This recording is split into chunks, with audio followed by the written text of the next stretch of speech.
여러분 안녕하십니까. 오늘이 2025년 10월 26일 오전 10시 15분을 가리키고 있습니다. 이 목이 잠기는 건 말이죠. 건강 상태와 그 컨디션과 밀접한 관계가 있어요. 어제 내가 가까운 도시에 나가려고, 굉장히 새벽이 일어났거든요. 새벽이 일어나가지고, 나가니까 약간 잠도 부족한 상태고, 또 대부분 토요일 날이 목이 잠겨요. 그 원인을 내가 내가 생각하는 원인을 내가 얘기를 하겠습니다. 평소에는 내가 굉장히 활동량이 많습니다. 내가 보통 사람은 몸을 많이 움직여야 한다고 하잖아요. 내가 보통 하루에 15,000보나 20,000보는 걷습니다. 잔걸음을 친다 그죠. 작업장에서. 그러니까 그렇게 평소에는 많이 움직이다가 갑자기 쉬는 토요일 날이 돌아오면 아무것도 안 하고 논다 이거죠. 그러니까 거기서 오는 이런 육체적인 그런 게 있나 봐요. 그러니까 평소에 많이 움직이다가 갑자기 편안히 쉬니까 그래서 토요일 날은 대체로 내가 아주 깊은 잠에 토요일 날 밤에는 내가 깊은 잠에 떨어지거든요. 아마 그런 원인이 있나 봐요. 그래서 요번 일요일 날은 내가 지금 녹화를 하잖아요. 아주 목이 탁 트이고 좋습니다. 그래서 말하기도 좋고. 그래서 내가 어제 하도 목이 잠겼길래 쿠팡에서 또 검색을 해보니까 목이 잠겼을 때 목을 열리게 하는 뭐가 또 있더라고. 약은 아니고 건강식품 정도로. 그렇게 목을 열리게 하는데 좋다는 거. 그래서 구입했는데 하여튼 그렇습니다.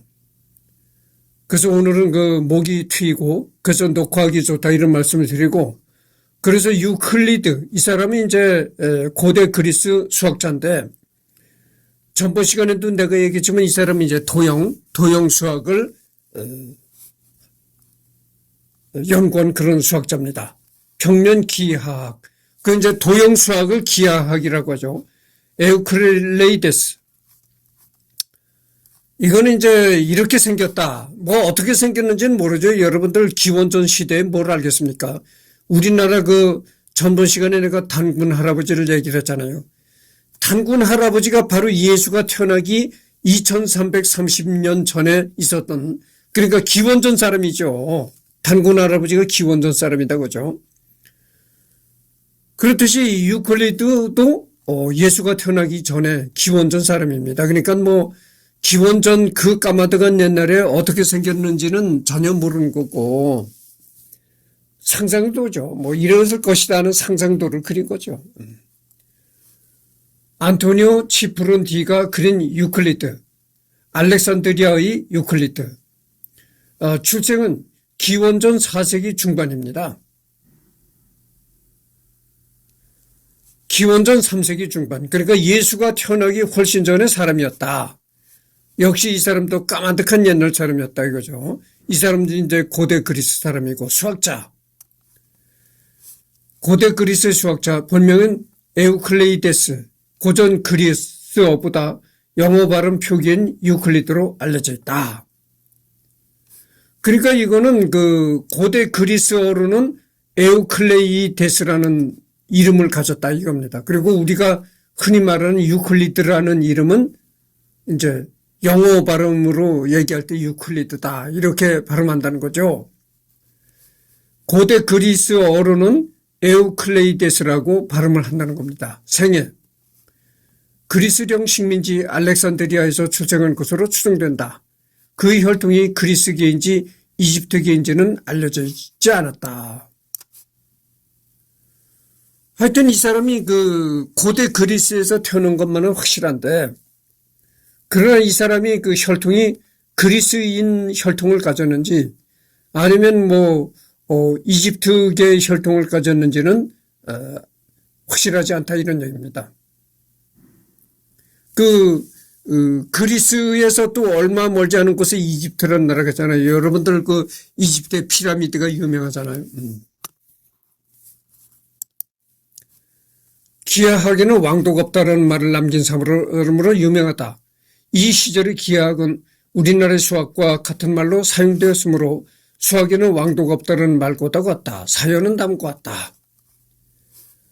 프롤레마이오스 1세는 뛰어난 수학자인 에우클레이데스에게 기하학을 배우고 있었는데 왕은 기하학이 너무 어려워 그에게 물었다.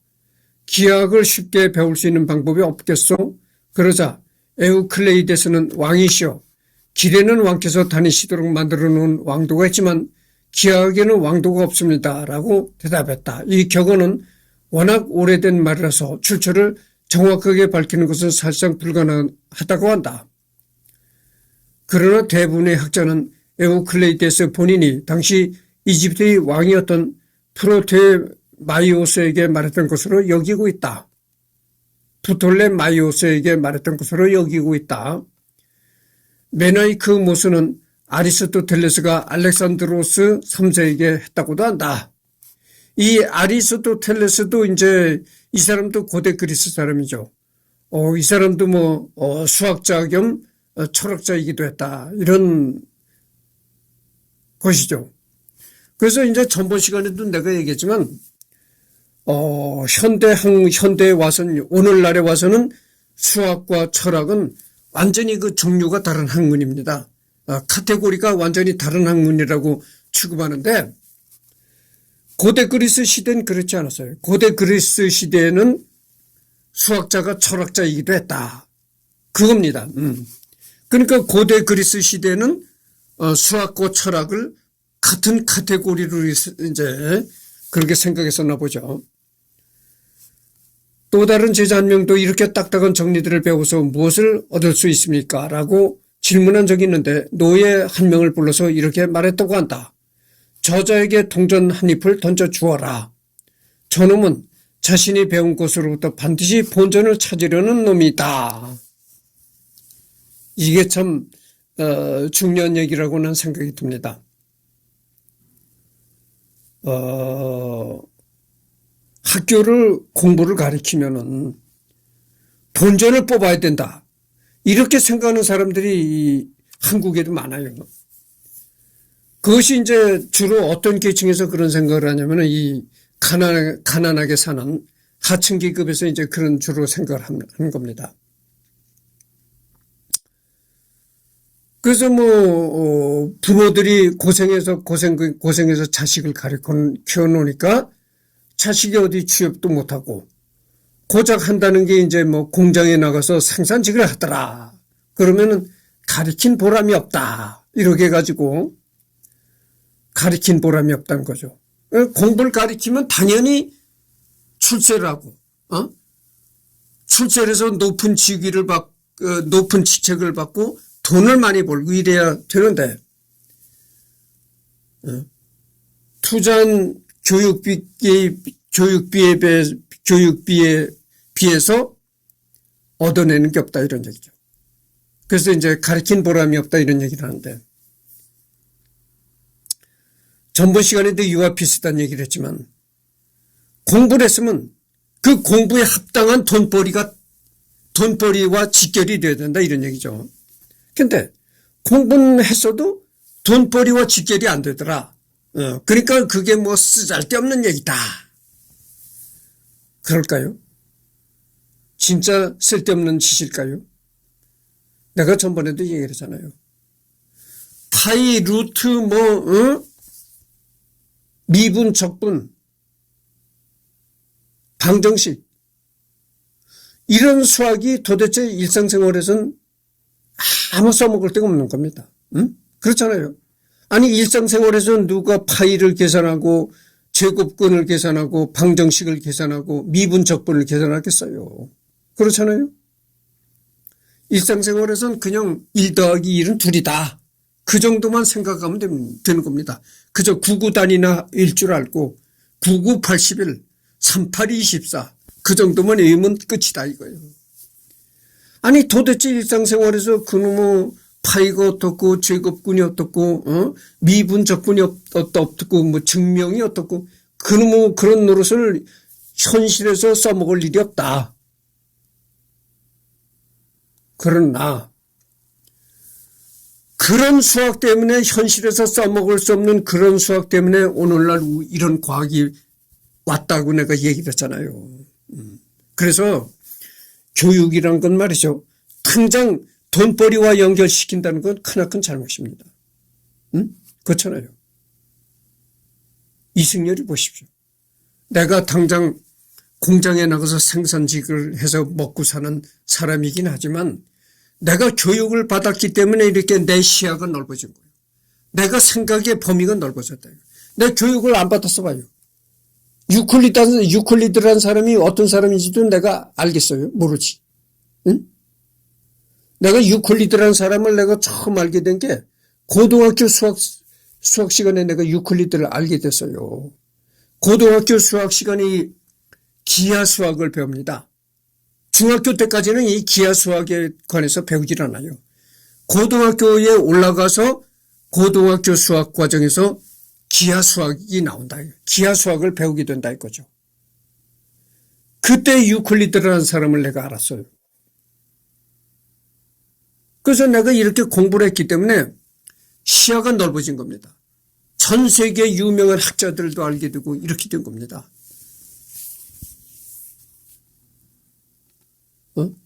같은 생산직을 해도 공부를 안 한 사람은 유클리드라는 사람이 무슨 사람인지도 몰라. 그럼 공부를 한 사람은 유클리드가 고대 그리스의 기하 수학자였지. 이걸 안다 이런 얘기예요. 그게 바로 교육이죠. 당장 뭐 먹고 사는 데만 급급 해가지고 아니 교육을 받았으면 출세를 해서 돈을 잘 벌어야지. 말이야 거들먹거리고 말이야 국무총리네 대학 교수네 국회의원이네 판검사네 찌는 듯한 여름에도 양복에 넥타이를 메고 폼을 잡고 거들먹거리고 이래야지. 아니 공부를 시켰더니 저놈이 뭐 그런 거 사회에서 출세도 못하고 공장에 나가서 일이나 해? 배운 보람이 없구만. 가르친 보람이 없구만. 이러지 말아야 된다는 얘기예요. 아셨죠? 그러니까 여러분들은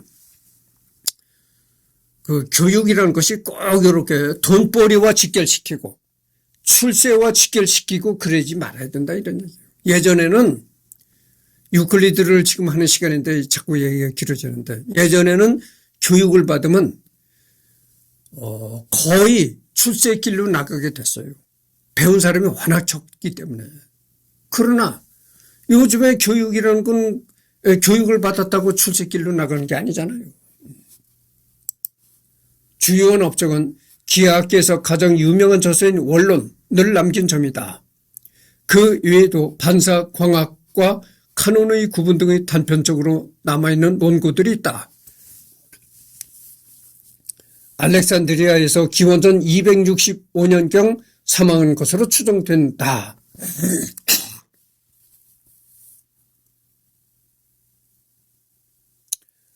그래서 이 유클리드가 쓴 그런 저서들이 글들이 아직도 일부 남아있다 이런 얘기입니다. 아테네 학당에서 오른쪽 아래에 캠퍼스를 들고 있는 이가 바로 에우클레이데스다. 호페르의 에데이 데익사이 이것을 보여야 할 것이라는 용어를 즐겨 사용했다고 하는데 이것을 라틴어로 번역하면 이것은 뭐 라틴어니까 내가 더 이상 얘기를 하지 않겠습니다. 나는 뭐 라틴어를 배우지는 않았거든요. 원론, 기하학 원론 혹은 유클리드 원론이라고 불린다. 에우클리데스가 기원전 3세기에 집필한 책으로 총 13권으로 구성되어 있다. 그 내용은 기하학과 정수론을 다루고 있는데 직접 만든 것은 아니고 당대에 알려져 있는 수학에 관한 내용을 모아놓은 책이라고 한다. 내가 이걸 보고 내가 여러분들한테 하고 싶은 얘기가 그겁니다. 옛날 사람들이라고 무시하거나 얕보지 말라 이런 얘기예요. 기원전 그 까마득한 옛날 사람들이 평범한 우리보다 더 생각하는 게 아주 심도 있고 그런 겁니다. 그런 거예요. 그래서 워낙 이 천재적인 사람들은 시 공간을 뛰어넘는 겁니다. 사람이 이런 얘기 했잖아요. 전번 시간에도 내가 이런 얘기를 했는데 천재는 시대와 공간을 뛰어넘는다 이거죠. 그러나 나 같은 이승열이 같은 평범한 존재는 시대와 공간을 뛰어넘지 못하고 그 시대와 공간에 이제 노예가 돼서 산다 이런 얘기죠. 시대와 공간을 뛰어넘는다는 게 뭡니까? 유클리드가 기원전 사람인데 유클리드가 이런 연구해낸 도형수학이 몇천 년이 내려오는 지금도 학교에서 가르친다. 몇천 년뿐만이겠어요. 몇만 년, 몇십만 년이 내려가도 영원히 가르치는 겁니다. 진리이기 때문에. 그러니까 아주 기원전 그 까마득한 옛날에 살았지만 그 생각은 몇만 년을 뛰어넘었다 이런 얘기죠. 그렇다는 건 말씀드립니다. 제1권에서 제4권까지는 2차원 기하학에 관한 내용을 담고 있다. 제5권부터 비율과 비례로부터 시작해 기초적인 수론을 다룬다. 제6권에서는 제4권에 이어 이를 도형에 적용하고 제10권까지 다시 수론을 다룬다. 제11권에서 제13권까지는 3차원 기하학에 관한 내용을 담고 있다.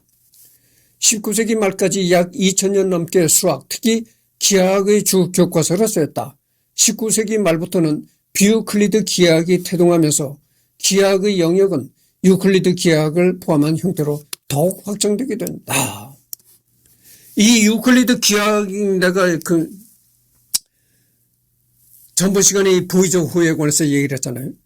나사에 근무했던 사람이 있는데 나사에 근무했다가 이제 나이가 들어서 정년 퇴직한 사람이 있어요. 그 사람이 실토를 하는데 이 보이적 호를 발사시킬 때 그때 자기가 계산하는 담당의 책임자였다는 거예요. 그때는 지금과 같은 이 고성능 컴퓨터도 없고 해가지고 사람이 계산을 했다는 겁니다. 그래서 이 자기가 계산을 해놓고도 이 계산이 내가 틀리게 계산했는지 바르게 계산했는지 다시 검토하고 다시 수백 번을 검토했다는 거예요. 잘못 계산해서 이 발사를 했다면은 실패작으로 돌아가는 겁니다. 그러니까 그 수많은 돈과 노력을 어마어마한 자금을 투입해서 보이저호를 띄웠는데 그 보이저가 제 임무를 못하게 되면 어떻게 됩니까? 그 크나큰 일이잖아요. 한두 푼 들어가는 일도 아니고 국가적인 사업인데. 그래서 그거를 자기가 계산한 걸 수없이 다시 검토하고 다시 검토하고 했다는 거예요. 그리고 우선 또 보이저호가 발사되는데 잠을 못 이뤘다는 거예요. 혹시라도 잘못되는 계산이 잘못해서 되는 게 없나. 여러분들 로켓에서 요즘에 뭐 달이나 화성에다 로켓을 띄우잖아요. 아니 그게 그냥 올라가는 게 아니에요. 그냥 연료통에 연료 주입하고 빵 쏘면 올라가는 거다? 이게 참 그런 게 아니에요. 엄청난 수학이 들어가는 겁니다. 수학이 들어가도 뭐 시시한 1차원, 2차원, 뭐 구구단 이런 수학이 들어가는 게 아니야. 고차원의 수학이 들어가는 겁니다. 그래서 지금은 이제 고성능 컴퓨터가 있으니까 고성능 컴퓨터가 다 계산을 하는데 아무리 고성능 컴퓨터가 계산을 하더라도 그 계산하는 프로그램을 돌리는 건 사람이다 이거죠. 그래서 여러분들 이런 현실에선 아무 쓸데가 없는 이런 고차원의 수학이 로켓을 발사해서 우주를 향하고 이러는 데 쓰여지는 겁니다. 그걸 아셔야 돼요. 응? 쓸모가 없는 게 절대 아니죠. 아니 쓸모가 없는 게 왜 있습니까? 쓸모가 없는 거를 연구해낸 사람을 왜 수만 년이 내려가도록 가르치고 그 사람을 칭송하게 하느냐 이거요. 아니 쓸모가 없는 걸 만들어냈으면 그렇게 안 하죠. 다 이게 이런 고차원 수학이 우리 실생활에선 쓸 일이 없지만 고차원의 과학적인 일을 행하는 데는 다 쓰인다 이거죠.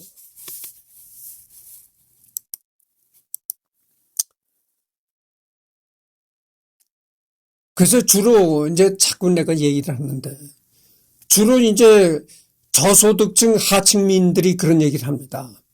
아니 뭐 아무것도 쓰잘데가 없는 걸 자꾸 학교에서 가르치느냐. 학교에서 뭘 배웠으면 당장 그게 돈벌이로 연결이 돼야지. 맨날 돈에 쪼들려 살고 그러니까 뭘 학교에서 배우면 바로 그게 돈벌이에 연결이 돼야 된다. 뭐 이렇게 생각을 하는 거죠. 그게 이제 이 하층민 맨날 돈에 쪼들려서 사는 하층민들이 그런 사고를 한다 이런 얘기입니다. 이 교육이라는 건 당장 돈과 연결이 안 되더라도 그것이 상당한 그런 걸 배운다는 것 자체가 중요한 거요. 그렇다는 걸 다시 한번 말씀드립니다. 공리체계. 내가 언젠가 공리에 관해서도 또 얘기를 하잖아요. 원론이 수학사의 고전이 된 이유다. 에우클리데스는 일정한 공리에서부터 결과를 이끌어내는 논리적인 전개를 펼쳤는데 이 방식이 바로 근대 수학의 근원이라고 할 수 있다. 공리 그리고 공준. 공리 중에서 특별히 기하학적 성질을 가지는 것. 현재는 모두 공리로 통일이란 다른 명제들을 증명하기 위한 전제로 사용되는 가장 기본적인 가정으로 증명하지 않고 자명한 것으로 받아들인다. 그리고 공리를 근거로 하여 증명되는 것을 정리라고 부른다. 여기서 이런 얘기가 나옵니다. 증명하지 않고 자명한 것으로 받아들인다. 이게 뭘까요? 그러니까 어떤 수학을 계산해냈다. 그걸 증명하잖아요. 증명을 한다고죠. 증명을 하는데 증명 없이 자명하게 그냥 이거는 증명 없어도 돼. 이런 게 있다 이거죠. 그게 뭐냐면은 여러분들 그 수학 시간에 공식이라고 하잖아요. 공식. 그 공식이 바로 그겁니다. 수학 공식은 증명이 필요 없다 이런 얘기죠. 그냥 증명 없이 그냥 자명한 것으로 아주 당연한 것으로 받아들인다고죠. 왜냐? 그것은 벌써 공리를 근거로 만들어진 공식이기 때문에 그렇다. 객관적인 이치로 만들어진 수기 때문에 이 증명하지 않고 받아들인다 이런 얘기죠. 여러분들 그 에디슨 얘기를 내가 해야 되겠는데 에디슨을 내가 우리 내가 하는 인간 탐구에서 다뤄본 적이 없거든요. 언젠가는 에디슨이라는 사람도 내가 할 겁니다. 에디슨이가 초등학교 이제 들어갔는데 학교 선생님이 1 더하기 1은 2다 이렇게 가리키니까 에디슨이가 손을 들었어. 어떻게 1 더하기 1이 2가 되느냐. 여는 아이들은 그냥 조용히 있는데 에디슨이가 손을 들었다 이거야. 너는 왜 손을 드냐? 너 뭐 할 말이 있냐? 이러니까 1 더하기 1은 도로 1이 되는 겁니다. 이렇게 얘기를 했다는 거예요. 선생님이 1 더하기 1은 2라고 가리키는데 이 에디슨이라는 놈은 1 더하기 1은 1이라고 주장을 하거든. 그 정답이 아니다. 너 틀렸다 그러니까 에디슨이 하는 말이 물방울 물방울 2개를 합쳐봐라. 물방울 하나와 또 물방울 합쳐봐라. 도로 하나가 되지 않느냐. 전선줄 하나하나를 엮어봐라. 도로 하나가 되지 않느냐. 이런 식으로 얘기를 했다는 거예요. 에디슨이가. 그래서 그 초등학교를 선생님이 그랬다는 거예요. 에디슨 저놈은 정말 머리가 깡통이로구나. 저놈 못 가르치겠다. 이렇게 생각했다는 거예요. 에디슨이가 초등학교도 중퇴했잖아요. 그랬다는 겁니다. 에디슨이가. 그런데 엄청난 발명왕이 된 거죠. 그렇다는 걸 잠깐 유클리드 기하학에 관해서 잠깐 얘기를 해야 되겠습니다. 유클리드 기하학은 그리스 수학자 유클리드에 의해 체계화된 기하학의 한 분야이다. 연구. 유클리드의 저서 원론의 제일 처음에 등장한다. 이 원론은 수학의 논리적 근원이라고 할 수 있는 공리체계를 도입한 것으로부터 시작했는데 이 유클리드의 기하학은 오랜 세월 동안 아리스토텔레스의 연역적 논리체계에 대한 모범이자 수학의 증명법 및 형식적 이론의 모범이 되었다. 유클리드 이전에도 많은 수학자들이 유클리드가 증명해낸 성과들을 알고 있었지만 유클리드는 이러한 명제가 포괄적이고 연역적이며 논리적인 시스템에 어떻게 들어갈 수 있는지를 처음으로 보여주었다.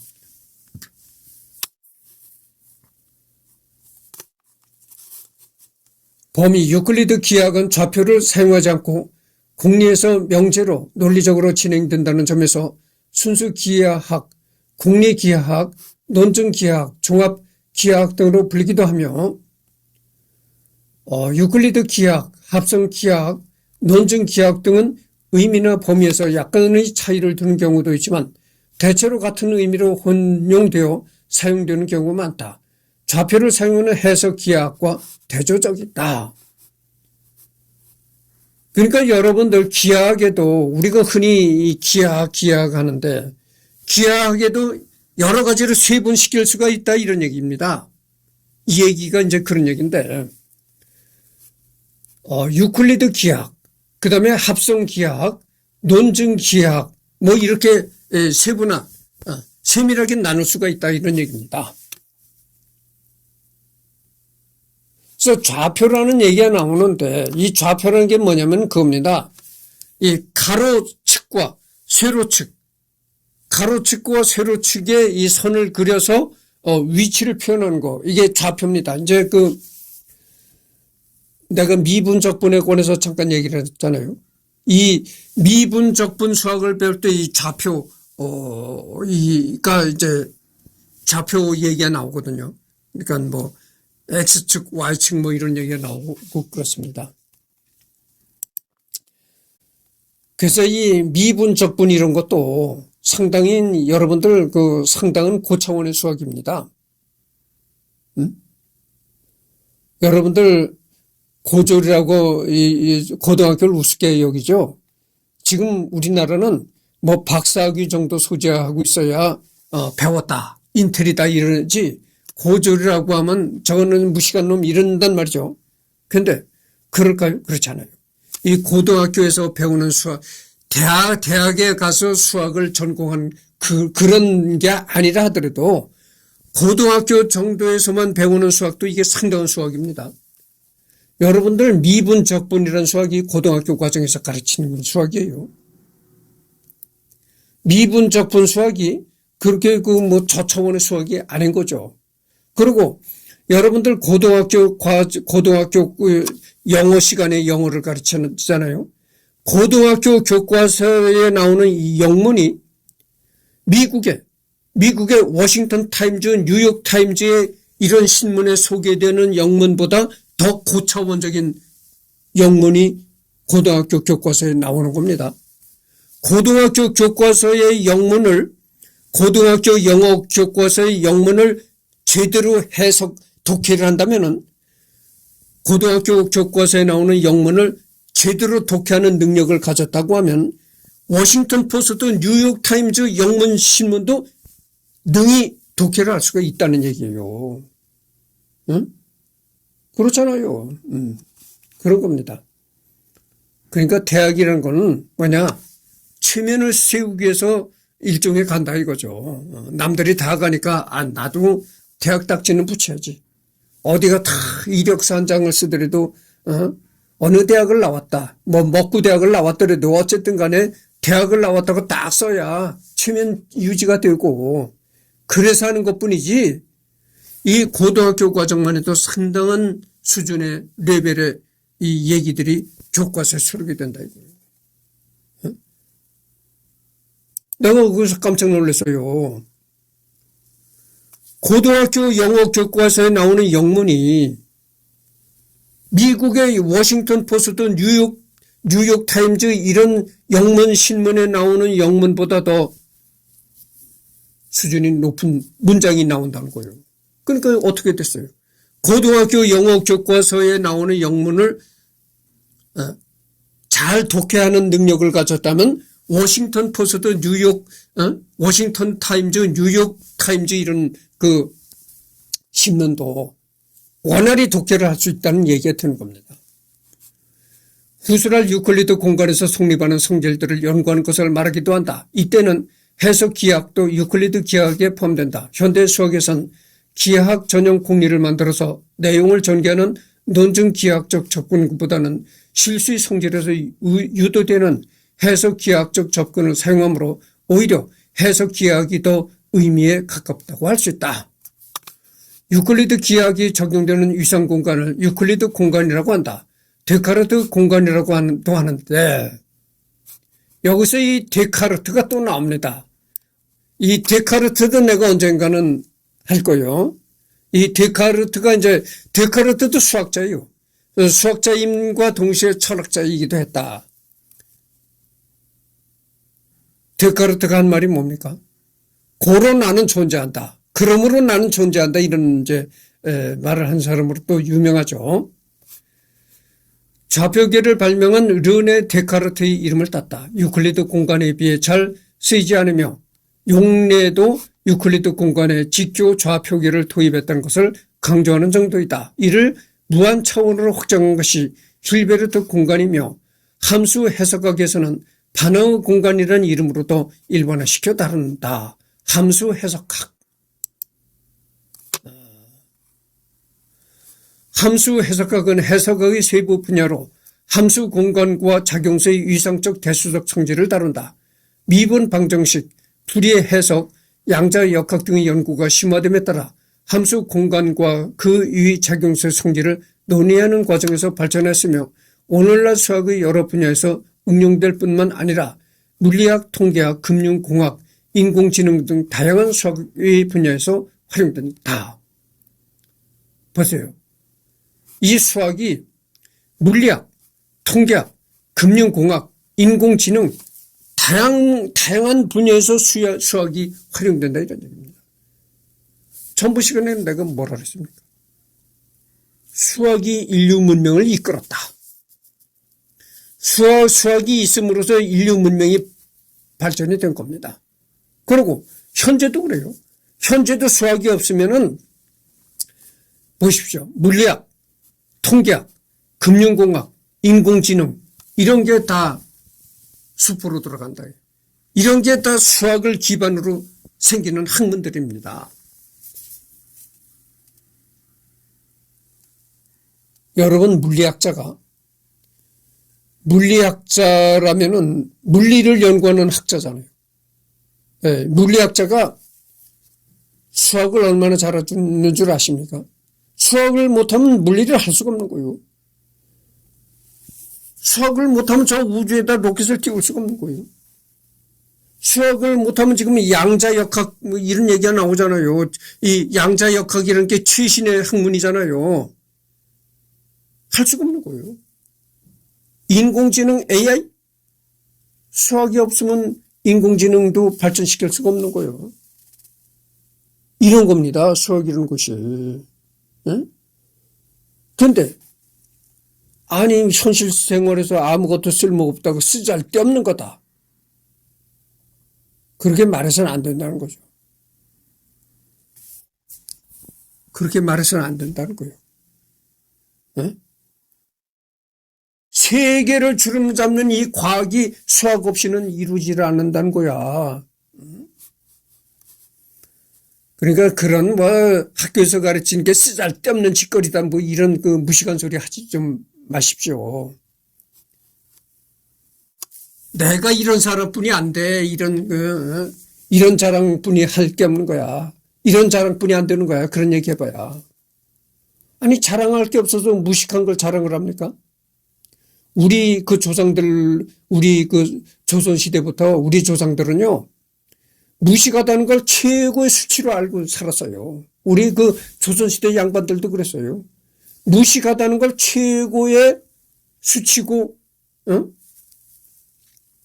손가락질을, 최고의 손가락질이라고 알고 살았던 게 우리 양반들 조상이 됐다 이거죠. 그래서 그렇게 양반들이 한문을 배우고 또 배우고 했던 거예요. 무식하다는 소리 안 들으려고. 근데 일부러 할 게 없어서 나는 무식하다 하고 자랑을 합니까? 자랑할 게 없어서 그런 자랑도 하느냐 이런 얘기예요. 그 뭐 학교에서 배운 게 쓰잘데없는 짓거리 한다. 나는 무식한 사람이야. 이런 것뿐이 안 되는 거야. 그러니까 앞으로는 여러분들 그런 얘기들을 하지 마시고 사십니다.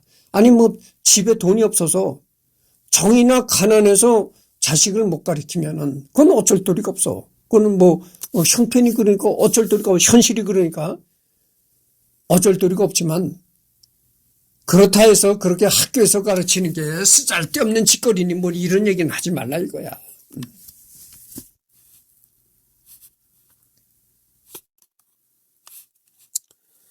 함수 해석학에서 주로 다루는 함수 공간은 위상적 성질이 부여된 벡터 공간, 즉 위상 벡터 공간이다. 함수 사이 덧셈 및 상수곱을 통해 벡터 공간을 이루는 함수 집합에 거리, 노름, 내적, 완비성 등 극한과 관련된 해석적 공리를 정의하고 대수 연산과 해석 공리에 호환하는 위상을 부여하는 함수 공간을 구성한다.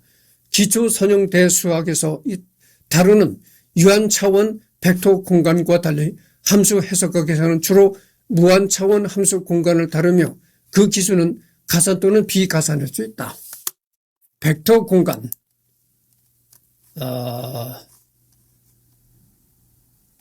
지금은 유클리드를 하는 시간이잖아요.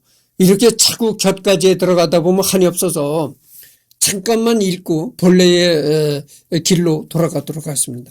벡터 공간 또는 선형 공간은 최위에서 정의된 가군이다.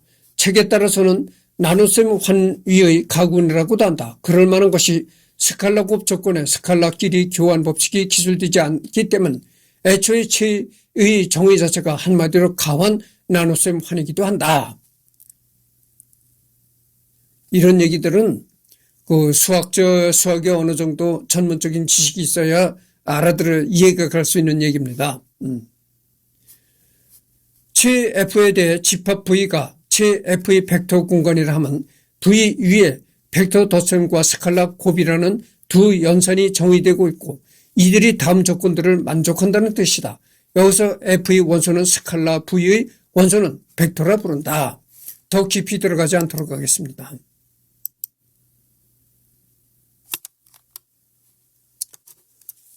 그래서 이제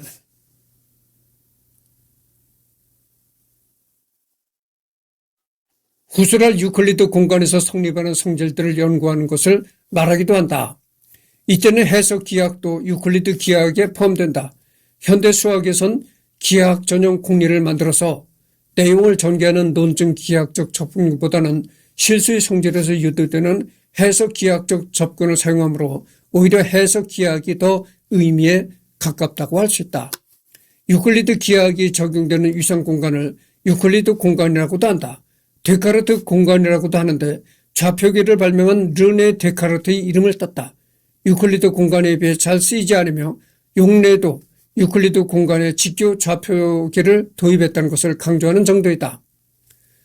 이를 무한 차원으로 확장한 것이 힐베르트 공간이며 함수 해석학에서는 반어 공간이라는 이름으로도 일반화시켜 다룬다.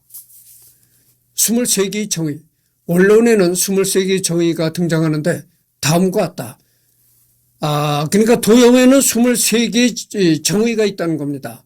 그러니까 23개의 결론을 내린 그런 게 있다는 거죠. 이게 좀 많거든요, 분량이. 그러니까 요 부분은, 요 23개의 정의는 이제 지금 39분을 경과했습니다. 그래서 요 23개의 정의는 다음 시간에 하도록 하겠습니다. 그 목소리도 열리고 그래서 뭐 여러 가지로 녹화하기 좋으니까 오후에 또 한번 녹화를 하도록 하겠습니다.